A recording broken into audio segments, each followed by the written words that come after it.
દર્શક મિત્રો, ખાસ કરીને આપણા જીવનની અંદર અલગ અલગ ગ્રહોનું મહત્વ છે. એવી રીતે કોના દ્વારા આપણો ભાગ્યોદય થશે, આ પણ વસ્તુ બહુ મહત્વની છે. કારણ કે આપણા જીવનની અંદર જ્યારે ભાગ્યસ્થાન, કર્મસ્થાન અને લાભસ્થાન, આ ત્રણ એવા સ્થાન છે કે આ ત્રણ સ્થાનનો સંબંધ આપણા જીવનની અંદર કયા વ્યક્તિ દ્વારા ભાગ્યોદય થઈ શકે. ઘણા લોકોને એના પિતાના ભાગ્ય દ્વારા, એટલે કે એના પિતાના સપોર્ટ દ્વારા ભાગ્યોદય થાય.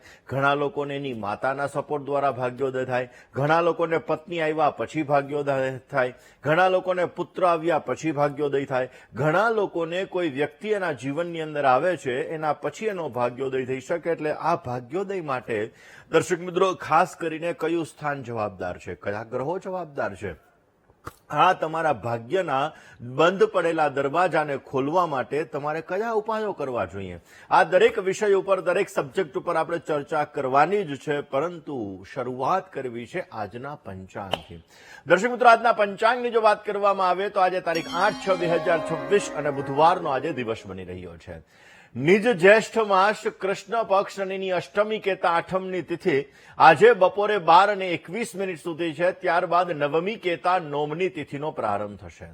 આજના દિવસની અંદર રેવતી નામનું નક્ષત્ર રહેશે. અતિગંડ નામનો યોગ રહેશે જે બપોરે 12:36 સુધી છે. ત્યારબાદ સુકર્મા નામના યોગનો પ્રારંભ થશે.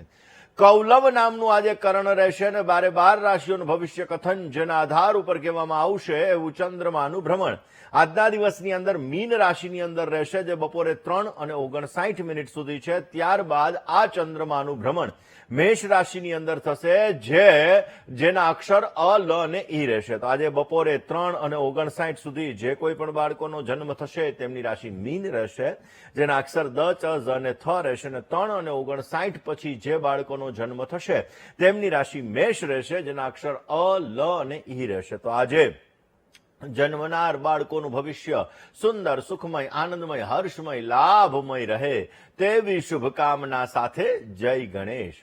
દર્શક મિત્રો, વાત આજે આપણે ખાસ કરીને કરી રહ્યા છીએ કોના દ્વારા આપણો ભાગ્યોદય થાય.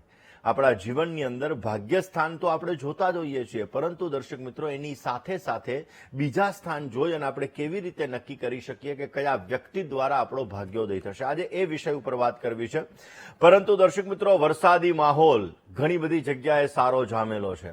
ઘણી બધી જગ્યાએ ઘણા બધો વરસાદ પણ પડેલો છે. એમાં સુરત, નર્મદા, ભરૂચ વગેરે ક્ષેત્રોની અંદર વરસાદ છે. તો ખાસ આ બધી જગ્યાએના જે દર્શક મિત્રો છે તકેદારી રાખજો. ઘણો બધો વરસાદ છે, ઘણા લોકોના ઘર પાણીની અંદર ગરકાવ થઈ ગયા છે, એવા પણ સમાચાર છે. તો ખાસ તમે ધ્યાન રાખજો. વાત કરીએ આજના, ખાસ કરીને આજના દિન વિશેષની. દર્શક મિત્રો, જ્યોતિષની અંદર ભાગ્યસ્થાન બહુ મહત્વનું સ્થાન છે. એવું કહેવાય ભાગ્યમ ફલતી સર્વત્રમ. માણસ ગમે એટલી મહેનત કરે પણ એ મહેનતનું ફળ એને મળવા માટે એના ભાગ્યનો સપોર્ટ હોવો બહુ જરૂરી છે. એટલા માટે જ કહેવાય ભાગ્યમ ફલતી સર્વત્રમ. અને એટલા માટે આપણો ભાગ્ય છે એ આપણા જીવનની અંદર વિશેષ માત્રામાં આપણને લાભ આપતો હોય.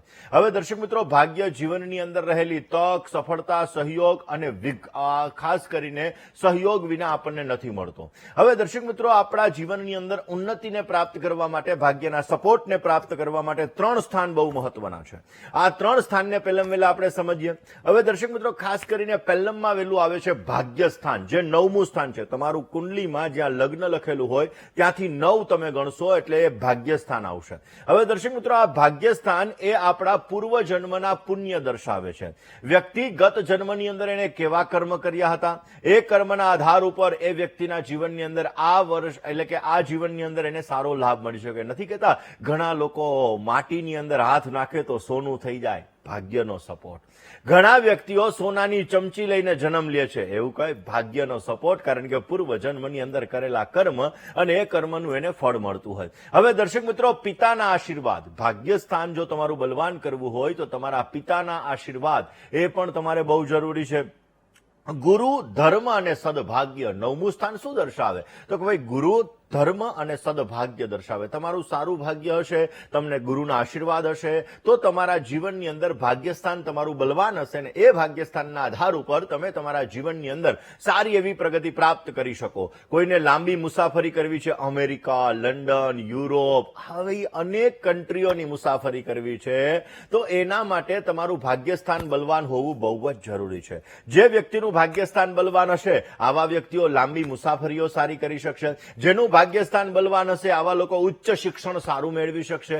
જેનું ભાગ્યસ્થાન બલવાન હશે આવા લોકોને અચાનક એક્સિડન્ટલી સારા એવા લાભ મળશે ને એ વ્યક્તિઓ પોતાના જીવનની અંદર સારો લાભ મેળવી શકે.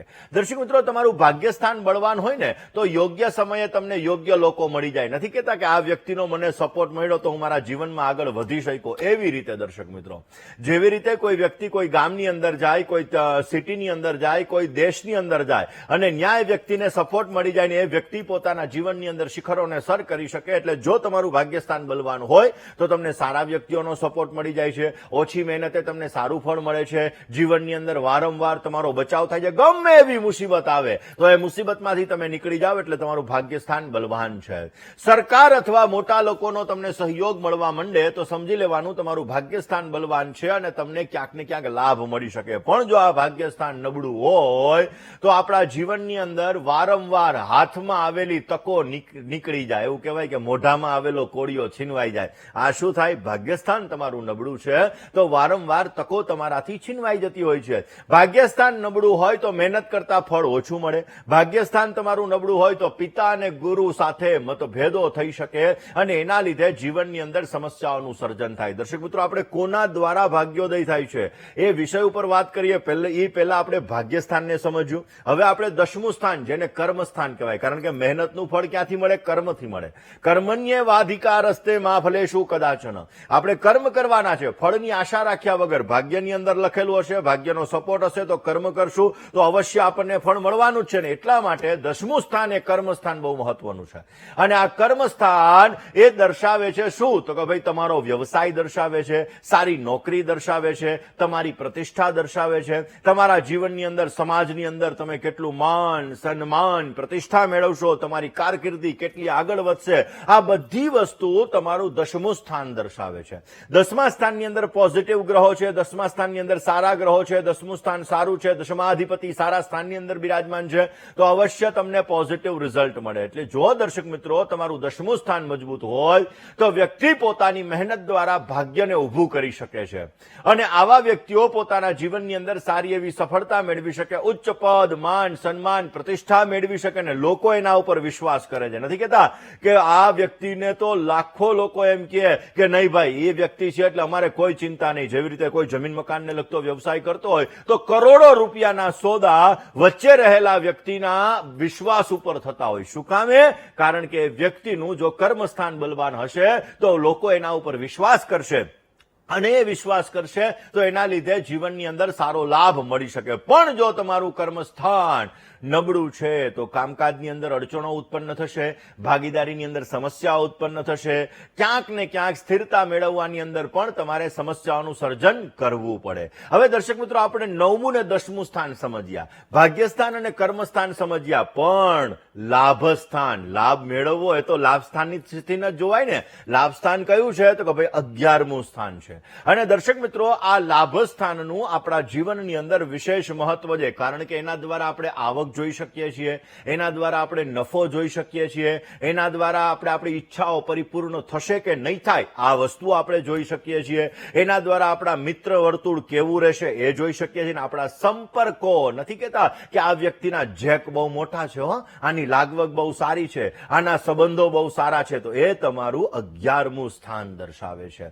જો તમારું 11મું સ્થાન સારું હશે, 11મું સ્થાન તમારું બલવાન હશે તો તમારા સંપર્કો સારા રહેશે. આવા વ્યક્તિના સારા રાજકારણીઓ સાથે, સારા ઉદ્યોગપતિઓ સાથે, સારા લોકો સાથે જેનું સમાજમાં માન સન્માન પ્રતિષ્ઠા હોય, આવા લોકો સાથે, વગવાળા લોકો સાથે આવા વ્યક્તિઓના સંબંધ હોય છે અને એના લીધે એને સારો લાભ મળી શકતો હોય છે. હવે દર્શક મિત્રો, જો 11મું સ્થાન તમારું મજબૂત હોય તો સારી આવક થાય, મોટા લોકો સાથે તમારે ઓળખાણ થાય અને રોકાણ તમે કોઈ પણ કરો તો એમાં પણ તમને સારો લાભ મળી શકે. પણ જો તમારું 11મું સ્થાન નબળું છે તો પૈસા આવે પણ ટકતા નથી, જીવનની અંદર મિત્રોથી નુકસાન થાય છે. નથી કહેતા કે મિત્ર હતા પણ બધાય પૈસા લઈ ગયા. એટલે અલગ અલગ મિત્રો પોતાના સ્વાર્થ સાથે જોડાયેલા હોય. સ્વાર્થમ વિહાય પરકાર્ય પરસ્તુ નિત્યમ નિંદ્યમ વિહાય રુચિરંચ કરોતિ કર્મ. જે મિત્રો સાથે જોડાયેલા છે, સારા મિત્રો ને સાચા મિત્રો સાથે જોડાણ થાય તો સમજી લેવાનું 11મું સ્થાન સારું છે, નહીતર બધા સ્વાર્થ સાથે જોડાયેલા છે. અને એટલા માટે દર્શક દર્શક મિત્રો તમારી અપેક્ષા મુજબ તમને લાભ ન મળે તો પણ સમજી લેવાનું કે તમારું 11મું સ્થાન એ નબળું છે. હવે દર્શક મિત્રો આપણે 9મા સ્થાન વિશે વાત કરી, ભાગ્યસ્થાન વિશે, 10મા કર્મસ્થાન વિશે વાત કરી, એકાદશ એટલે કે લાભસ્થાન વિશે વાત કરી, પણ હવે આપણે વાત કરવાની છે કોનાથી ભાગ્યોદય થાય. કારણ કે દર્શક મિત્રો આપણા જીવનની અંદર અલગ અલગ વ્યક્તિઓ આપણા સંબંધોથી જોડાયેલા છે, જેમાં મામા જોડાયેલા છે, મમ્મી જોડાયેલા છે, પપ્પા જોડાયેલા છે, ભાઈ બહેન વગેરે વ્યક્તિઓ જોડાયેલા છે. તો આ બધા વ્યક્તિઓનું આપણા જીવનમાં અલગ અલગ ગ્રહોના લીધે મહત્વ છે, અને તમે આ સંબંધોને જો સાચવીને રાખો ને તો અલગ અલગ ગ્રહો આપણા મજબૂત પણ થઈ શકે. પણ આજે આપણે જાણવું છે કે ભાગ્યોદય કોના દ્વારા થવાનો છે. તો દર્શક મિત્રો જન્મ કુંડલીની અંદર 9મું સ્થાન, જેને મેં ભાગ્યસ્થાન કીધું, આ 9મા સ્થાનનો સ્વામી જે કોઈ પણ હોય એ કયા સ્થાનની અંદર બિરાજમાન છે એના આધાર ઉપર આપણે જોઈ શકીએ છીએ કે આ વ્યક્તિનો આના દ્વારા ભાગ્યોદય થશે. 9મા સ્થાન કાળ પુરુષની કુંડલીમાં 9મા સ્થાનનો સ્વામી ગુરુ મહારાજ બને છે, અને એ અન્ય યોગો પ્રમાણે ભાગ્યોદયનો સ્તોત્ર બદલાય છે. કારણ કે અન્ય ગ્રહોની સાથે યુતિમાં હોય, કઈ જગ્યાએ બિરાજમાન છે એ મુજબ આપણે જાણી શકીએ છીએ કે આ વ્યક્તિનો ભાગ્યોદય થાય. ઘણા લોકોને પોતાના પિતાના આશીર્વાદથી ભાગ્યોદય થતો હોય, ઘણા લોકોને ગુરુ અથવા શિક્ષકથી ભાગ્યોદય થતો હોય, ઘણા લોકોને જીવનસાથી દ્વારા ભાગ્યોદય થતો હોય, ઘણા લોકોને માતાના આશીર્વાદથી ભાગ્યોદય થતો હોય, ઘણા લોકોને મિત્રો દ્વારા ભાગ્યોદય થતો હોય, મિત્ર સપોર્ટ કરે ને વ્યક્તિ આગળ નીકળી જાય એટલે મિત્રોથી ભાગ્યોદય થતો હોય, ઘણા લોકોને પોતાના જીવનની અંદર વિદેશ અથવા દૂરના સ્થળે જાય એટલે ઘણા લોકો અમે અહીંયા અમદાવાદમાં રહેતા હોય ને અમેરિકા, લંડન, યુરોપ, ઓસ્ટ્રેલિયા વગેરે જગ્યાએ જાય તો એનો ભાગ્યોદય થઈ જાય.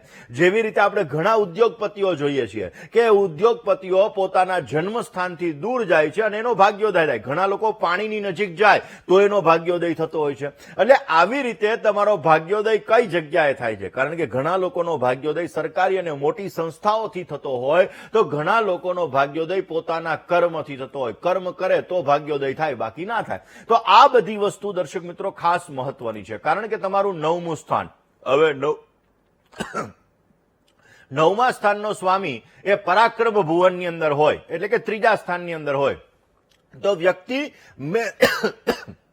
મહેનત કરશે તો એનો ભાગ્યોદય થશે.